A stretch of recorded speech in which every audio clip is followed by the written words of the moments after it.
महाराष्ट्र में मुंबई महानगर पालिका यानी बीएमसी चुनाव का चुनावी दंगल शुरू हो गया है। लेकिन बीएमसी चुनाव से पहले ही महाराष्ट्र में महाविकास आघाड़ी गठबंधन टूट की कगार पर है। दरअसल बीएमसी चुनाव में महाविकास आघाड़ी में शामिल उद्धव ठाकरे की पार्टी, कांग्रेस पार्टी और शरद पवार की पार्टी अलग अलग चुनाव लड़ रहे हैं। ये बड़ी खबर है और न सिर्फ चुनाव लड़ रहे हैं बल्कि एक दूसरे पर जबरदस्त सियासी हमले भी कर रहे हैं। अब उद्धव ठाकरे ने कांग्रेस पार्टी पर जबरदस्त हमला बोला है और उद्धव ठाकरे ने कांग्रेस पर यूबीटी के दुरुपयोग का आरोप भी लगाया है। दरअसल कांग्रेस पार्टी ने आरोप लगाते हुए कहा कि आज तक बीजेपी ने हमारा गलत इस्तेमाल किया। कांग्रेस के साथ भी हमारा ऐसा ही अनुभव है। इतने सालों बाद हम मराठी और महाराष्ट्र के लिए एमएनएस के साथ आए हैं। उन्होंने दावा किया है कि महाराष्ट्र की सुरक्षा सिर्फ शिवसेना ही कर सकती है। यह बयान है उद्धव ठाकरे का।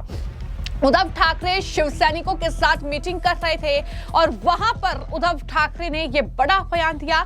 बीजेपी पर तो वो लगातार हमलावर हैं ही, लेकिन अब जो महाविकास आघाड़ी गठबंधन है महाराष्ट्र में वो अब टूटता हुआ नजर आ रहा है, क्योंकि उद्धव ठाकरे ने मनसे प्रमुख राज ठाकरे यानी अपने भाई से हाथ मिला लिया है। बीएमसी चुनाव राज ठाकरे की पार्टी के साथ मिलकर लड़ेंगे उद्धव ठाकरे, लेकिन वहीं पर कांग्रेस पार्टी पर यह जबरदस्त वार कि बीजेपी ने हमारा दुरुपयोग किया और वही जो है कांग्रेस पार्टी के साथ भी हमारा अनुभव रहा।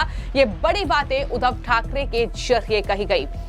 सेना भवन में शिवसैनिकों की बैठक में उद्धव ठाकरे ने कहा कि जब धनुष बाण का निशान छीन लिया गया तो सोचिए हमें मशाल कैसे मिली। मैं आपसे अपील करता हूं कि हमारे साथ धोखा मत कीजिए। तो ये शिवसैनिकों के सामने एक तरीके से रिक्वेस्ट कर रहे हैं उद्धव ठाकरे कि हमारे साथ धोखा मत करना। आप में से जो कई लोग हैं वो दल बदल कर सकते हैं, लेकिन ऐसा ना करें। ये बातें भी उद्धव ठाकरे ने कही और कहा कि एक पल के लिए मेरी कुर्सी पर बैठकर देखिए, मैं 4 नाम देता हूं, उनमें से किसी एक को टिकट दे दीजिए। और भी शहर है महाराष्ट्र की भलाई के लिए, अगर मुझे विलन भी कहा जाए तो भी मंजूर है, लेकिन अपनी वफादारी मत बेचिए। ये बड़ी बातें उद्धव ठाकरे के जरिए कही गई है। यानी उद्धव ठाकरे ये मान चुके हैं कि अब बीएमसी का जो चुनाव है कहीं ना कहीं वो उद्धव ठाकरे के लिए अस्तित्व की लड़ाई है महाराष्ट्र में।